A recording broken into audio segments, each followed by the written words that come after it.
Hey y'all, hey collective. I'm coming through today because I want to do a little life coaching.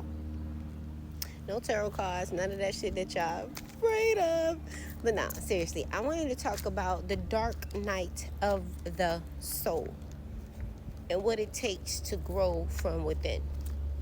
Because the better you are on the inside, the more shows on the outside. Am I right? I'm right to say that, right? Um, I had to go through some very tough and trying trials in my life. As a woman, as a mother, as a little girl, all of it, all my conditioning. It pretty much shaped me to become who I am today, and who I am still striving to be. Because I still feel like I am not where I want to be. And even if I'm 80 years old, I'm not gonna stop learning. You know what I'm saying? I think I'm never gonna not put myself in a position to learn. You know what I'm saying? I say that to say this. There's a lot of egos. A lot of egos. I feel like egos is what holds us best, what hold us back from our soul's growth and from reaching the highest version of ourselves. You know what I'm saying? I say that because there came a time where I had to, I think it was just like literally the worst shit I think I've ever had to do. I went through a loss, right? All of it was like back in 2020 when all that COVID shit was happening. I went through a devastating loss. Devastating, you hear me?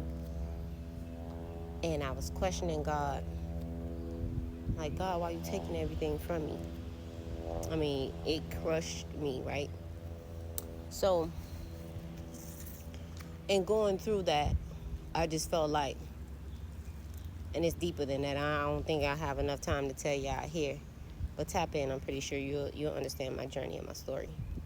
But it forced me to go through the dark night of the soul. And that was one of the worst things I felt like I ever had to do. I had to face myself.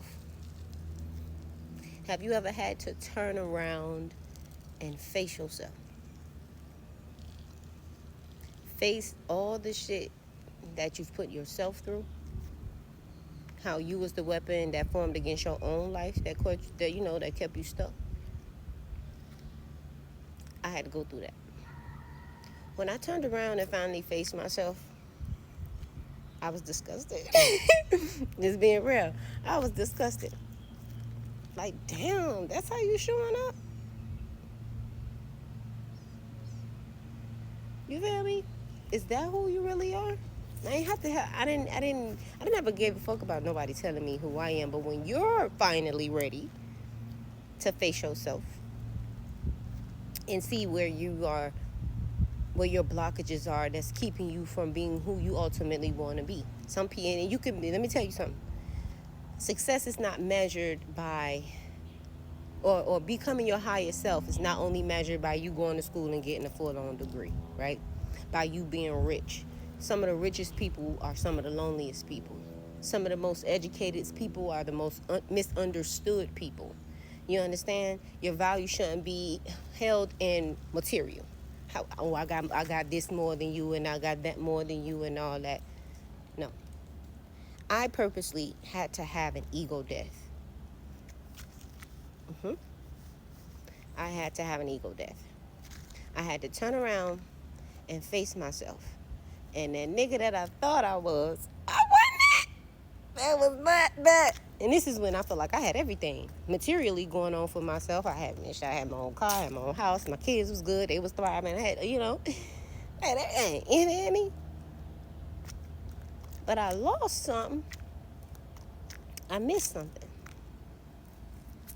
I was missing things. I was missing tools. I was missing stuff. And I'm not saying that you have to be perfect, because nobody's perfect. Nobody's perfect. God even tell you nobody's perfect. You feel me? But when I finally turned around and I faced myself, it broke my own heart. You feel me? And what was crazy was the time that I was trying to change, or the time that I knew that I had to change, motherfuckers ain't see it. It's like, man, whatever. You feel me? I just had to come to that point where if them people don't see that you're trying to change your life for the better, then you got to leave them where they at. You can't stop that journey where God has you trying to level up mentally, emotionally, spiritually. That means that shit that you got can't even come. God stripped me, bruh. Stripped me of everything to the point where I only can focus on him. My only focus was him. And you know what I started to do? I started to study. I started reading about Vedic practices. I started reading about Buddhism. I started studying Buddhism. Buddhism, oh my God, beautiful practice. The more I read about Christianity and the coming of Jesus Christ, I ain't gonna lie, I was kind of mad at Jesus for a while. And I could not understand, like, what is you so jealous of Jesus about? Girl, you worse than the people in biblical times. But I'm like, I was just so mad that, I'm like, everybody praising Jesus. And I mean, all the knowledge and everything else that I was learning, I'm like, y'all, we got it wrong somewhere. We got it wrong somewhere. And I had to reintroduce myself to who Jesus Christ was, right? Because this is before I even picked. This is 2025. This is 2020. Before I even picked up the Bible again, I went and tried to study African culture, everything, and I mean, everything made sense. You understand? Everything made sense, and it began to like peel back layers of everything when it comes to like control and how this country can literally pull a veil over our eyes if we're not being too careful. You understand? I don't want to get too deep because some people just don't understand. When people are stuck in a matrix and when the people are used to doing things a certain way, they will never break tradition. You understand? They will never break all that they were taught.